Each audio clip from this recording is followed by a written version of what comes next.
Bonjour, Christelle Serré, coach marketing. Aujourd'hui, je fais une rencontre avec François Gagnon qui travaille pour Centrix One. Puis on va parler de l'importance d'un suivi client. Évidemment, on va parler un peu de CRM parce que c'est sa force. Puis on va vraiment regarder pourquoi c'est aussi important, d'une fois qu'on a capturé le client, de le suivre. Fait que bonjour François, Bonjour Christelle. ça va bien? Oui, merci toi aussi. Oui, donc François, j'aimerais ça que tu te présentes un petit peu, tu nous expliques qu'est-ce que tu fais, puis c'est quoi Centrix One? Oui, bien, Centrix One, c'est un CRM québécois. Donc, c'est vraiment un CRM, c'est pour la gestion de la clientèle. Donc, autant pour aller chercher des nouveaux prospects que pour aller, une fois qu'on a fait on a closé notre client, mais on veut le garder, ce client-là. On veut optimiser l'expérience client. Donc, on veut garder ce client-là près de nous. Mhm. Donc, c'est ça qu'on fait. Et moi, je fais de la vente chez Centrix et je fais de la formation aussi pour l'équipe. Donc, je touche à pas mal tous les clients de tous les domaines. Parfait, merci. Puis j'avais envie qu'on se rencontre aujourd'hui parce que toi, ta force, c'est de parler justement du suivi client. Puis une des lacunes que le monde font, on travaille en marketing, on travaille fort pour aller chercher des nouveaux clients, pour aller chercher des nouveaux leads qu'on appelle, mais souvent les gens ils font rien avec. T'es d'accord? Effectivement. Effectivement, effectivement. Fait que qu'est-ce que ça l'apporte un CRM? En quoi ça facilite la vie? Puis tu sais, un CRM, ça peut être le tien qu'on va parler, ça peut être un homemade, mais dans le fond, à quoi ça sert? Le CRM, c'est vraiment pour la gestion de la clientèle. Le terme en français, c'est GRC pour gestion des relations clients. En anglais, ça veut dire Customer Relationship Management. C'est un terme qui est très répandu, plus en anglais, je dirais. Mhm. Et à quoi ça va me servir? Ça va me servir vraiment de ne pas oublier mes clients, de ne pas oublier de faire mon suivi, de ne pas oublier de faire un petit coucou à mon client quand c'est le bon temps. Pour que souvent, ça dépend des entreprises, on va avoir autant des travailleurs autonomes qui vont utiliser un CRM que des grandes entreprises. Et plutôt que Mhm. de travailler en silo, ben, je vais avoir le département des ventes qui vont avoir leur partie, qui vont connaître la clientèle, la comptabilité qui va connaître la clientèle, le marketing qui va connaître la clientèle. L'affaire, c'est que les trois pourraient avoir l'information centralisée à la même place. Donc, pour être capable de faire des meilleurs suivis. Quand tu parles de travailleurs autonomes ou de très petites entreprises, dans le fond, c'est pour que la personne, exemple, l'esthéticienne, soit capable de faire ses suivis clients ou du moins la personne qu'elle a rencontrée, à qui elle a parlé il y a 2 ans, qu'elle soit capable de continuer à y parler aujourd'hui sans l'oublier complètement. Effectivement, donc on va centraliser l'information. Autant l'information de ce qu'on avait dans le temps, là, ceux qui sont assez vieux pour avoir connu ça, les Cardex. Donc, on a toute l'information de notre clientèle. Il y en a encore qui travaillent avec ça, des fiches papier ou des choses comme ça. Donc, on va avoir un dossier, des chemises papier. Puis là, on dit, OK, ben Christelle est venue à telle date, telle heure. Bon, mais OK, qu'est-ce qu'elle a déjà acheté ou des choses comme ça? Qu'est-ce qu'on a déjà discuté? La Mhm. problématique qu'on a, on pourrait appeler ça un CRM. La seule chose, c'est que la problématique qu'on a quand on garde ça sous format de papier, la problématique, c'est que si j'ai un feu, si j'ai du vandalisme, si j'ai de l'eau qui tombe sur ma filière, je viens de tout perdre l'information de toute ma clientèle. Je vais avoir une Puis il y coiffeuse a qui pourrait. aussi, j'imagine, le gros problème, c'est que c'est pas numérisé. Fait que si t'es, peu importe où est-ce que t'es, tu n'y as pas accès, puis surtout, t'as pas de reminder avec tes affaires papier. Fait que c'est toi qu'il faut qu'il se souvienne qu'il faut que tu ailles fouiller dans la filière. Exactement, exactement. Donc, l'importance d'avoir un bon CRM, c'est Mhm. exactement ça, c'est que le système va pouvoir te notifier. C'est le temps que, OK, c'est l'anniversaire de quelqu'un ou c'est est dû pour acheter son nouveau produit, est dû pour un renouvellement, est dû pour revenir, je suis dû pour faire un suivi. Ah, j'ai fait une soumission. OK, je serais rendu pour faire un suivi sur sa soumission que je lui ai envoyée il y a 2, 3, 4, 5 jours. Fait que dans le fond, ça te permet de faire un paquet d'informations dont, mettons, comme tu disais, tu as attiré le client, tu as déjà eu un contact, tu as envoyé une soumission, mais on s'entend que si tu fais plus rien après, les probabilités que la personne travaille avec toi, c'est qu'elle t'a vraiment aimé. Sinon, elle va t'oublier. Effectivement, effectivement, c'est vraiment ça. Et souvent, c'est que moi, je me vide l'esprit avec ça. Je vais mettre mon reminder à l'intérieur, je vais mettre des dates précises à l'intérieur qui vont me dire, ah, OK, tu serais dû là, pour faire un petit coucou à cette personne-là. J'ai des clients qui vont me parler de, j'ai un client or, argent, bronze, par exemple. OK. Que le client or, je le contacte normalement au mois. Le argent, je le contacte aux 3 mois. Le or, je le contacte le bronze, je le contacte aux 6 mois. Bien, le système pourrait nous aviser directement, dire ah, t'es OK. rendu là. C'est lui là, qu'il faudrait que tu contactes le prochain. Puis de toute façon, j'imagine que chaque fois, c'est modulable selon le type d'entreprise parce que j'imagine que l'esthéticienne n'a pas nécessairement besoin des mêmes reminders que le gars de toiture. Effectivement, effectivement. Tout dépendamment d'un CRM à l'autre, il y a Mhm. des CRM qui sont très dispendieux, que c'est pour. Au début, là, c'était que des grandes entreprises, des très grandes entreprises qui utilisaient des C'est vrai. CRM. Ça coûtait 350 000 à implanter, puis après ça, on commençait à l'utiliser.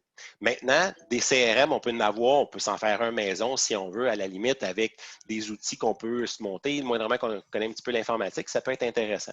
Avec Par contre, Excel, par exemple. Excel, avec Outlook, des choses comme ça, on peut Mhm. venir travailler avec tout ça quand on est capable de tout gérer. Quand on commence à avoir des équipes, quand on commence à avoir plus de monde, là, ça vaut peut-être la peine d'investir, de commencer à investir, d'utiliser des CRM vraiment qui sont plus faites pour ça. Il y en a qui vont être plus axés plus pour la vente, plus pour le marketing, plus pour d'autres domaines. Nous, on est beaucoup axé sur marketing, suivi de la clientèle avec la comptabilité. On se relie avec QuickBooks, avec OK. Akumba, avec OK. Akumba aussi. Donc, ça peut être intéressant cette partie-là. On peut faire du mass mailing. Donc, plutôt que d'utiliser un logiciel tierce pour faire de l'envoi de courriel de masse, ben, Mhm. l'affaire, c'est que le système peut vraiment envoyer des courriels selon les critères qu'on veut, précisément avec du profilage qu'on veut, si on veut, à l'intérieur. Fait que dans le fond, un CRM, ça te permet de classer tes clients, de mieux t'assurer de tes suivis, mais ça te permet aussi de t'assurer que tu vas toujours être présent auprès de ta clientèle, de faire des reminders. Puis, il y a une statistique, je me rappelle jamais du chiffre exact, mais je le sais que ça a changé dernièrement. C'est Tim Robbins qui disait, ça prend à peu près 15 fois avec comment on est sursollicité actuellement pour se rappeler de quelqu'un ou de quelque chose. Fait que ça a aussi cet impact-là. Au niveau du marketing, dans la stratégie, c'est beau aller chercher des nouveaux clients, mais si tu oublies après, tu es allé le chercher, tu n'as rien fait avec, si tu continues pas, il va disparaître. Fait que ça permet justement dans la stratégie marketing, comme tu disais, de venir faire un Hey, je suis là avec ton infolette, puis oublie-moi pas. Fait que ça aussi, ça doit être vraiment utilisé puis exploité. Tout à fait, tout à fait. Puis avec des outils aussi, avec des automatisations qu'on pourrait faire, ça Mhm. pourrait être, je le crée et je crée une automatisation et le système pourrait envoyer ses propres courriels personnalisés à la personne au fur et à mesure. Est-ce que tu voudrais expliquer un peu c'est quoi l'automatisation? Oui, Euh, plusieurs possibilités. Je vais vous donner deux, trois. Ben, je reviens avec l'exemple tantôt du client or, argent, bronze. Mais Mhm. l'affaire, c'est que le système, si on veut, on pourrait dire, avec une automatisation, on pourrait dire, le client or, je suis rendu, ça fait un mois, puis lui, normalement, je décide, moi, que c'est au mois. Toi, admettons, c'est au 2 mois, ben moi, je vais y aller, c'est au mois. Rendu que ça fait un mois, je n'ai pas contacté mon client, le système pourrait m'envoyer une notification. Ça pourrait être une tâche directement dans mon agenda qui pourrait me dire, tu es rendu à appeler le client. L'autre client qui serait l'argent, c'est aux 3 mois. L'autre, ça va être aux 6 mois. Sinon, ça pourrait être la date d'anniversaire. Qui n'aime pas recevoir un petit coucou de quelqu'un qui aime bien, un représentant ou des choses comme ça? Hey Christelle, je me souviens, c'est ton anniversaire aujourd'hui. Oui, Facebook va être là pour me rappeler, mais le système pourrait envoyer un courriel directement.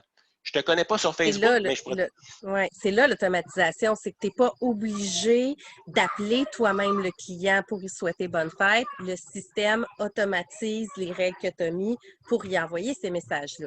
Exactement, exactement. Ça pourrait être, on s'est rencontrés dans un événement X. Ben, l'affaire, c'est que je pourrais envoyer un courriel Mhm, automatisé qui dirait les grandes lignes, qu'est-ce qu'on s'est parlé, mais je ne veux pas me taper le courriel au complet. Parce que si j'ai mhm. rencontré 100 personnes dans ma même journée, si je veux être proactif, si je veux être efficient, je vais envoyer un courriel automatisé, personnalisé à chacune des personnes, Mhm, mais avec les spécifications de qu'est-ce qu'on s'est parlé aujourd'hui. mhm. Donc, c'est le genre de choses qu'on Ça, pourrait c'est faire. une autre affaire que je veux faire une parenthèse aussi. Quand on parle de personnalisation, c'est important aussi de faire attention de ne pas envoyer des messages surtout quand ils sont censés être personnalisés, d'envoyer des messages en lot. Je prends l'exemple de Facebook avec certains groupes de personnes. Je peux recevoir dans une journée 4-5 messages identiques. Fait que qui ont un semblant de personnalisation, mais qui sont tellement génériques qu'ils ne le sont pas, fait que je me sens pas interpellée. Fait que quand on parle, mettons, de messages bonne fête ou même de messages de suivi, effectivement, c'est important d'amener une tournure de phrase qui va être plus intéressante, plus pertinente et qui va avoir de l'air d'être plus personnalisée que ce que d'autres compagnies font. Ça aussi, c'est quelque chose qu'il faut faire attention. Tout à fait, tout à fait. Puis des courriels trop léchés aussi, là. Souvent, c'est ce que je dis à mes clients. Des fois, j'ai oublié, j'ai fait un envoi de courriel de masse, puis c'était personnalisé, mais j'ai oublié, il y avait une erreur dedans. Tu restes un humain. Donc, Mhm. ça fait vraiment, ben OK, je l'ai envoyé, mais c'est comme, j'ai pas que 12 personnes qui ont passé en arrière de mon courriel pour qu'il soit tout léché. Je peux l'envoyer, puis je reste un humain. Je fais des erreurs à travers de mon courriel. Effectivement. Puis des fois, les tournures de phrases trop standards, par exemple sur LinkedIn, moi, je prône beaucoup les messages personnalisés sur LinkedIn, puis j'en reçois effectivement énormément. D'un, quand tu reçois un message de 8 pieds de long, tu le sais que c'est de l'automatisation à côté, puis on veut pas ça. Puis quand tu reçois le même message de 4 personnes différentes, parce qu'on se le cachera pas, je suis quand même sollicitée, j'ai beaucoup de messages par jour. Peut-être que le commun des mortels s'en rend pas toujours compte, mais moi, j'en ai plusieurs. Puis je peux recevoir des fois 4 fois la même forme de personnalisation, entre guillemets. Fait que c'est sûr que tu perds ton créneau, tandis que quand tu fais, bon, peut-être pas faire exprès de faire des fautes, là, mais c'est vrai Non, non. que ça l'allège le tout, puis ça dit, effectivement, il faut que la personne pense que c'est vraiment François Gagnon qui a écrit à Christelle Serré pour y envoyer un message et pas une machine qui l'a fait. Effectivement, effectivement. Mm. Tout à fait. Puis ça, je pense que c'est l'erreur que beaucoup font. On essaye de trop automatiser. Fait qu'il y a des moments pour automatiser. Tu sais, un infolettre, tu le sais que ça s'envoie à la masse. Fait que ton Oui. message est plus général, il est plus publicitaire, il est moins personnel, tandis qu'il y a d'autres messages qu'il faut qu'ils soient adaptés pour que la personne pense que c'est toi qui viens de le recevoir. Tout à fait. Il faut faire attention aussi, quand on parle d'envoi de courriel de masse, Mhm, il faut penser aussi, il y en a qui se disent, ben, je vais utiliser pour ne pas nommer, Outlook, admettons, je vais faire un envoi, mais si je l'envoie à 100 personnes, bon, premièrement, soit que si j'ai pensé de toutes les mettre cachées, c'est déjà une bonne idée, mais ouais, l'affaire, c'est que ça peut être perçu comme étant excusez l'expression en anglais, spam, donc ouais. un pourriel. Et Mhm, là, je peux me faire bannir les envois de courriel. Et là, je peux perdre mon nom de domaine à cause des choses comme ça. Quand on mhm, utilise un outil qui est fait exprès pour faire des envois de courriel de masse, par exemple, mhm. comme nous, on a, qui est déjà intégré à l'intérieur, c'est un des outils qu'on a. C'est la beauté de la chose, c'est qu'on ne sera pas considéré comme un spam à travers le système. Puis je refais une parenthèse avec ce que tu dis. Vu que toi, c'est intégré, l'avantage, c'est que j'imagine que tu traques toutes tes données. Fait que tu es capable de savoir qui l'ouvre, puis de pousser ton processus plus loin. Tout à fait, tout à fait. Je suis capable de savoir quand la personne l'a ouvert, qu'est-ce qu'elle a ouvert, sur quoi elle a cliqué. Je suis capable d'interagir. Si j'ai un représentant, ce que je travaille seul ou avec quelqu'un d'autre, si la personne a ouvert le courriel, je peux interagir. Je peux soit envoyer un deuxième courriel dans X nombre de jours que je vais avoir prédéterminé, Mhm, selon tes décisions que toi, tu vas avoir cliqué, les endroits où tu vas avoir cliqué, ou je pourrais être notifié, dire, ben, Christelle, elle a cliqué sur tel point. Ben, ça pourrait être intéressant de l'appeler, de faire un suivi mhm. directement. Je vais l'appeler, puis je vais dire, as-tu eu la chance de regarder mon courriel? Qu'est-ce que tu penses de, mais je sais déjà un petit peu où tu es rendu déjà dans ton processus de pensée. Puis je reviens à ça aussi. Tu as dit, je pourrais l'appeler. Il y a beaucoup de monde qui, avec l'automatisation, ils se limitent à ça, mais le bon vieux téléphone, le bon vieux contact humain et direct, ça fait aussi la différence dans ce qu'on fait. Tout à fait, C'est plus tout à fait, facile de closer quand tu dis hey, salut, comment ça va? Quand est-ce qu'on va travailler ensemble que de juste envoyer des courriels reminder puis d'attendre que la personne vienne à nous. tout à fait. On s'entend là, si je suis persuadé que tous ceux qui écoutent ça, que toi, que moi, que tout le monde qu'on connaît, vont regarder le nombre de courriels qu'ils reçoivent par jour. Il y en a beaucoup. Donc, il faut Mhm. juste faire attention, justement, pas trop en envoyer, premièrement. Mais l'affaire, c'est que c'est le fun, le contact humain aussi. Oui, le contact humain ne va pas disparaître. Même virtuellement, on a Zoom, ne serait-ce que de se voir comme ça, c'est toujours mieux que rien du tout. Fait Tout à fait. que, on a besoin de parler aux gens, surtout nos clients qu'on le sait, qui sont des bons clients, qui pourraient nous amener beaucoup de business. C'est la petite touche, des fois, va faire la différence. Peu importe le domaine, que ce soit, tu sais, même le gars de toiture, si t'as appelé, tu sais, l'année passée ou quelques mois avant pour faire une soumission, ben, d'avoir le téléphone de quelqu'un et pas juste des courriels pour dire Hey, t'as-tu fait faire ton toit? Ah, ben, je suis contente pour toi. Même la relation après-vente, que tu l'aies ou que tu l'aies pas, le contact, va avoir son importance. Si je reprends mon exemple de gars de toiture, ben, si la personne, elle se fait rappeler une couple de semaines après, où je connais pas les délais, j'invente, là, on s'entend, c'est pas mon domaine du tout.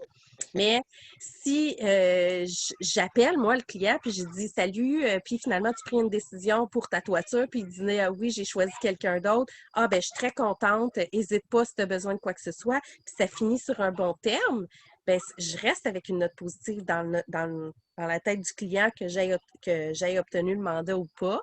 Puis ça peut s'écrire aussi dans les notes de dire, ben, ce client-là, je ne l'ai pas eu parce qu'il est allé ailleurs, la soumission était moins chère, tu viens d'avoir une information que tu peux comptabiliser pour t'améliorer et tu laisses ton client sur une note positive. Tout à fait, tout à fait. Puis des fois, ça va faire la différence. La personne va peut-être décider d'avoir pris quelqu'un ailleurs, mais l'affaire, c'est qu'elle va dire, OK, j'ai pris ailleurs, j'ai pas eu le service que je m'attendais, mais là, elle m'appelle. C'est sûr, c'est elle que je vais référer la prochaine fois. Même si j'ai fait affaire avec quelqu'un d'autre qui coûtait moins cher, je vais te Mm, référer toi la prochaine fois. exact. Puis, je vais faire du pouce par rapport à ça. Il y en a qui vont faire aussi des sondages de satisfaction Mm, c'est vrai. après vendre, des choses comme ça. Mais ça peut être fait par téléphone, ça peut être fait, encore une fois, avec un CRM qui pourrait envoyer un sondage de satisfaction directement après X nombre de jours qu'on a fait le service, qu'on a offert le service ou des choses comme ça. Là, je pousse encore plus loin. Ce qui est encore mieux quand tu pousses avec ton formulaire de satisfaction, c'est que tu envoies un lien vers ton Google My Business pour que la personne aille te noter, puis que tu montes ton ranking, ton référencement pour ton Google My Business. Exactement. Sans faire rien. Effectivement, tout a été fait automatisé Ouais. et on vient de faire monter la business. Fait que dans le fond, c'est surtout ça. Ça sert, le CRM, sert vraiment à avoir, c'est une grosse base de données qui nous permet de faire un meilleur suivi. Parce que si j'ai rencontré, je reprends, mettons que nous, on s'est rencontrés dans la chambre de commerce il y a plusieurs années. Bien, si c'est écrit à quelque part, même si ça fait 5 ans, tu vas me dire, hey, Christelle, on s'était rencontrés dans la chambre de commerce il y a une couple d'années, bien, tu l'as écrit. Fait que Oui, c'est sûr que logiquement, l'humain ne va pas s'en rappeler, mais moi, ça me fait une fleur de savoir que tu te rappelles où on s'est rencontrés. tout à Fait que fait, tout à fait. ça l'aide à emmagasiner des données, ça l'aide à pouvoir faire des meilleurs suivis, ça l'aide à pouvoir faire des reminders pour pouvoir faire tes suivis à tes clients, puis ça l'aide à faire de l'automatisation pour t'alléger la tâche. Tout à fait, tout à Quel fait. autre point j'ai oublié, François? Bien, c'est sûr que l'exemple que tu donnais, je me souviens de Christelle, je me souviens de son visage, je me souviens de tout ça. Je me souviens à peu près de ce qu'on s'est dit. Je ne me souviens plus de son nom. Ben, l'affaire, c'est que je vais pouvoir faire un filtre. Je vais rentrer dans Centrix et je pourrais, dans mon CRM, et je pourrais dire ah, OK, parfait, je me souviens, je l'ai rencontré dans telle chambre de commerce ou dans tel BNI ou dans tel 5 à 7. Je suis capable de le trouver rapidement. Puis là, j'ai OK. juste, plutôt que de chercher dans ma base de données au complet, je suis capable de venir. Puis là, il y en a 5, 6, 8, 10, mais je suis capable de dire ah oui, OK, je me souviens, c'est à peu près ça comme nom d'entreprise. Je suis capable de peaufiner ma recherche, je vais être capable de le trouver très, très, très rapidement. Ah, ça, c'est Et, bon. oui, puis comme tu disais, ben là, j'ai mis les notes que je veux à l'intérieur, puis à partir de là, ben, je peux faire ce que je veux. Puis quand tu es un gros groupe de personnes, tu peux te les partager pour que tout le monde ait la même information aussi. Tout à fait, tout à fait. On sait c'est qui les bons clients, c'est qui les moins bons clients, des choses comme ça. On est capable de savoir c'est quoi les échanges qu'on a eus. Un des gros plus qu'on a aussi, c'est qu'on est capable de relier souvent les courriels envoyés à un client, mais je suis capable, pas juste des courriels de masse, un courriel qu'on pourrait avoir envoyé de mon Personnel. Outlook. C'est ça exactement. OK, je vais chercher Christelle Serré. Bon, Serré, on s'entend? Il n'y a pas beaucoup de Serré que je connais. Fait que je vais Non, trouver c'est assez ça. rapidement dans mon Outlook. Je mets tout le monde au défi de me chercher moi, François Gagnon. Bonne chance. Les Gagnons, c'est la plus grosse famille au Canada. Même si vous en connaissez 20, ben, c'est celui qui travaille chez Centrix One. Je suis capable de voir les échanges courriels directement, OK. très rapidement. Puis est-ce que prochaine étape, parce que je suis sûre que c'est pas encore fait, aller chercher les messages sur les réseaux sociaux? Il y a quelque chose il y a possibilité de faire qui s'en vient effectivement. Là, je sais que OK. Facebook, ça s'en vient plus rapidement, puis peut-être quelque chose par rapport à LinkedIn, justement, là, qui s'en OK. vient. Là, Parce que ça, c'est ça le nerf de la guerre avec tous les réseaux sociaux, comment qu'on les exploite. Si on est capable de rentrer ça dans nos bases de données sans rien avoir à faire, parce que, parenthèse, quand tu as un CRM, tu peux aller chercher tous tes contacts LinkedIn puis toutes les importer un par un, mais c'est long. Oui, par contre, tu es capable de faire une importation rapide. Donc, Oui, mais il est moins filtré que quand tu le rentres ou que tu rentres toi-même tes données ou peu importe. effectivement, Tu n'as pas effectivement. nécessairement de suivi, tu sais, avec le client que tu contactes sur LinkedIn. Si tu ne l'as pas rentré dans un CRM tout seul, ben c'est vrai que des fois, tu cherches longtemps la conversation que tu as eue, il faut que tu relises des messages pour savoir où est-ce que tu es rendu. Effectivement. Il faut faire attention aussi. On parle de CRM beaucoup. Il y a Mhm. des CRM qui sont installés sur un ordinateur. Donc, il faut choisir à cet ordinateur-là si je veux avoir mon information. Il y en OK. a qui vont être infonuagiques et il y en a qui vont être aussi, il faut penser, est-ce que je travaille sur une tablette, sur un ordinateur, sur un téléphone intelligent? Est-ce que ça peut être, est-ce que je peux l'ouvrir sur chacune de ces plateformes-là? Ça peut être quelque chose d'intéressant aussi à regarder, là. Bon point, parce que tu es sur la route tout le temps. C'est ton outil, c'est ton téléphone. Fait qu'il faut que tu aies un CRM que tu puisses rentrer ou facilement utiliser tes données à partir de ton téléphone. Tout à fait. Moi, si j'ai les coordonnées d'un de mes clients, j'y vais avec mon téléphone, je clique, puis d'un clic, il va m'ouvrir directement mon GPS, il va m'emmener directement chez le client, directement. Ah, ça, c'est le fun. Plein de Oui. petits de bonnes astuces. Est-ce que tu aurais Mhm. quelque chose en finalisant, quelque chose que tu aimerais dire, rappeler, euh, un Ben, slogan? Oui, vas-y. ce que je vais vous dire, OK? Prenez-vous un CRM. Vraiment, là, c'est le nerf de la guerre. Perdre un client, chercher un client, c'est très difficile. Perdre un client, là, c'est pas évident, puis c'est dur d'aller rechercher des nouveaux clients. Prenez-vous un CRM, vraiment, n'importe. Il n'y a pas de petite business. Je vous le dis, là, j'ai du monde qui partent en affaires, puis qui me reviennent, puis qui me disent, François, tu as bien fait de me conseiller de prendre un CRM, parce que c'est vraiment ça que vous risquez de vous démarquer. Je parlais ce matin avec quelqu'un, justement, puis elle me dit, j'en ai connu beaucoup de CRM, puis elle dit, ça m'a toujours beaucoup aidé, mes CRM. Ouais. Dans le fond, il y a 3 mots, suivi, suivi, puis suivi. C'est ça qui fait toute la différence. Tout à fait, tout à fait. Bien, je te remercie beaucoup pour ton temps, François. Puis, on va laisser les coordonnées, je vais les laisser dans les commentaires pour que les gens puissent communiquer avec toi en cas de besoin. Parfait. Ben, merci bien. Bonne fin de journée. Bien, merci à toi aussi. Bye bye. Merci. Bye.